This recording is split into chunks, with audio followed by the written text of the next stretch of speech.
Let's take you back to our top story now. A fight, of course, broke out at a COPE media briefing today with party members throwing fists at each other. Disgruntled members arrived at the briefing in Boksburg earlier and demanded Party President Masego Rahlaga not to deliver the address. The members say Rahlaga, who was suspended on Monday, has no right to address the party. Rahlaga is being accused of sowing divisions and corruption within COPE. For more on this, let's go to Manqoba Mchunu, who is in Boksburg and covered that particular media briefing. Manqoba, Rahlaga vehemently denying the allegations that he's corrupt and a divisive leader. I see he's next to you. Indeed, Masego, and in fact saying that those are spurious allegations that are being made against him. But he's right here next to me, Masego. Let me perhaps bring him in just to answer on some of those allegations.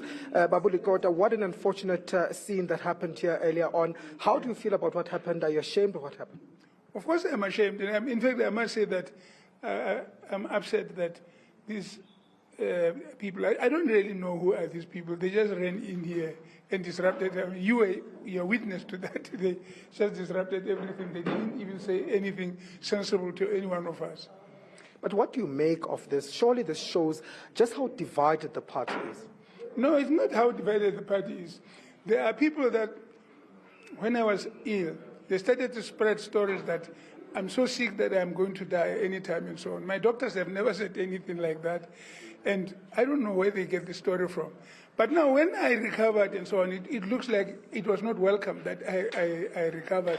And now there's an attempt to try and get to meet somewhere in a corner and get rid of me there in the corner and say, no, I resign. No, I can't resign in a corner.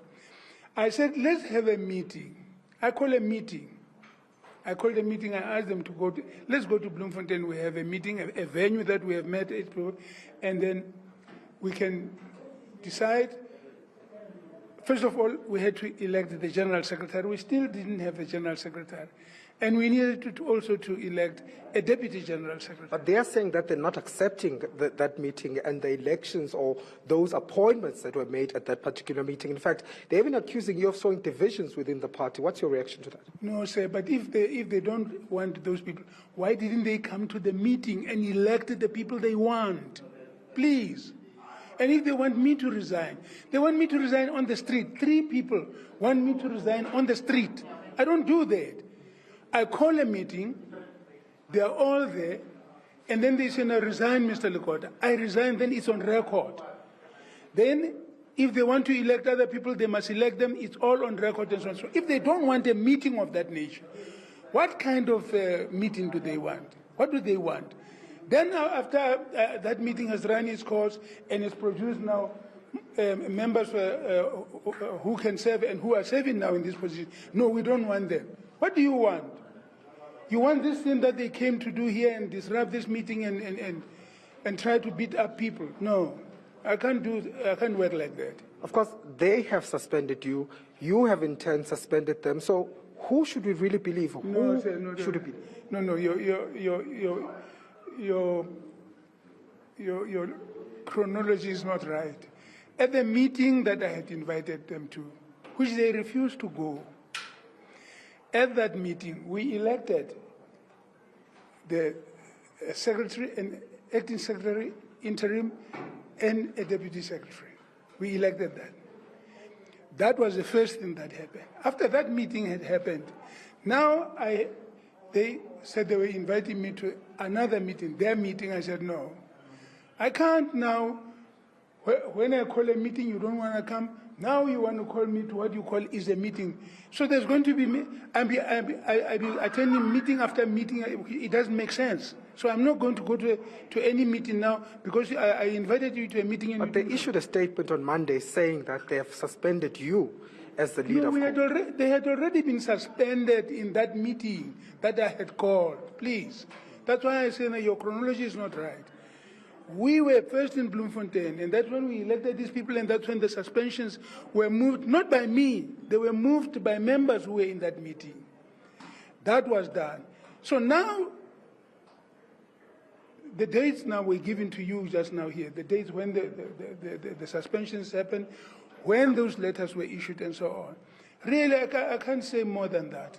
But aren't you worried about what this will do to your supporters, seeing such, scenes of division in this party, given the fact that the party has not been doing well in terms of its support? No, sir, that story that they are saying that now the party is now not doing well, we will call a meeting. Members of the Congress of the People will come to that meeting. They will then choose whether they want to have new president, the new secretaries and all of that. That will be done. The party is still there.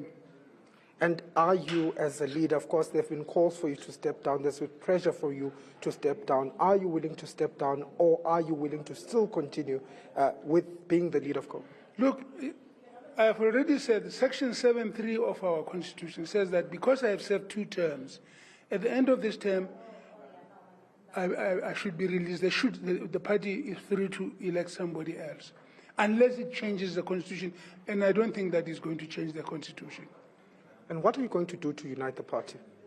No, as I'm trying to do now, to call the meetings, to get people to come together, and then we get this whole thing sorted out, period. Okay. Well, thank you very much, Mr. Likota, for speaking to us. Well, that was Mr. Mzue Likota, the leader of the Congress of the People, of course, denying that he has been suspended and saying that it was quite unfortunate what happened here, but they will be taking measures as to what happened here. Of course, he says that it was quite unfortunate, and the concern really is the image and what really this does to the supporters and those who have been supporting the party. But we did see earlier on that scuffle breaking up here at this particular venue, but that matter was handled by police, Masego, as far as it's concerned. And the leader of COPE really stemming his authority that he's still the leader of the Congress of the People up until that Congress takes place. All right, Manqoba Mkhulu live for us in Boksburg. Let's try and bring in Power to Truth host JJ Tabane on the line to continue our conversation. JJ, I hope you can hear me.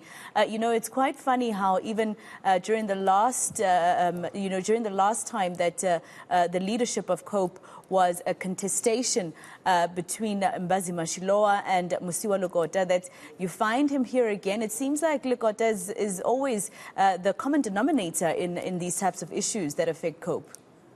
Yeah, absolutely. As I was saying earlier on in our conversation, between Musiwa Likota and Mbazi Mashiloa, their fight collapsed COPE first time around. And eroded whatever confidence that people may have had in 2009 when they gave them 1.3 million votes.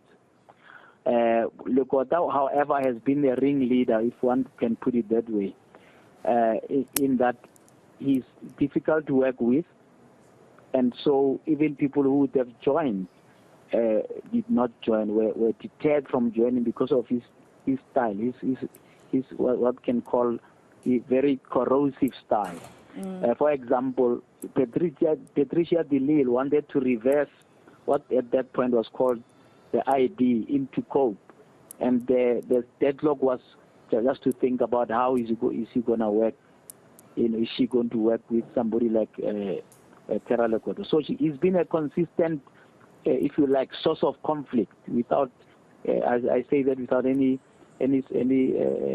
contradiction whatsoever.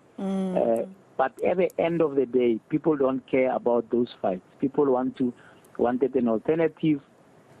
COPE was a good idea, executed very, very badly. You remember that because of that fight between Mbazima and Tera Likota, the elders, what I can call the COPE elders, I won't say who they were, but had to bring in Mvume Dandala to be a compromise candidate, almost literally, to be the election candidate, because none of them could bring themselves to give the other one to lead, So we're back to that same situation now, where now there are two factions that are led by Musiwa and the other ones led by Madisha and them. This is not going to end well, especially that you already have a declined electoral fortune of COPE, 2 seats left in parliament. So they're telling us they're fighting over those 2 seats. Yeah, you know? exactly. Which is quite funny to me, JJ. I've run out of time, but it's also the fact that 6 out of the 9 provinces apparently had this meeting where they all agreed that Mosiuoa Lekota should vacate his position, and the Youth League and the Women's League apparently. So it's politics are a numbers game.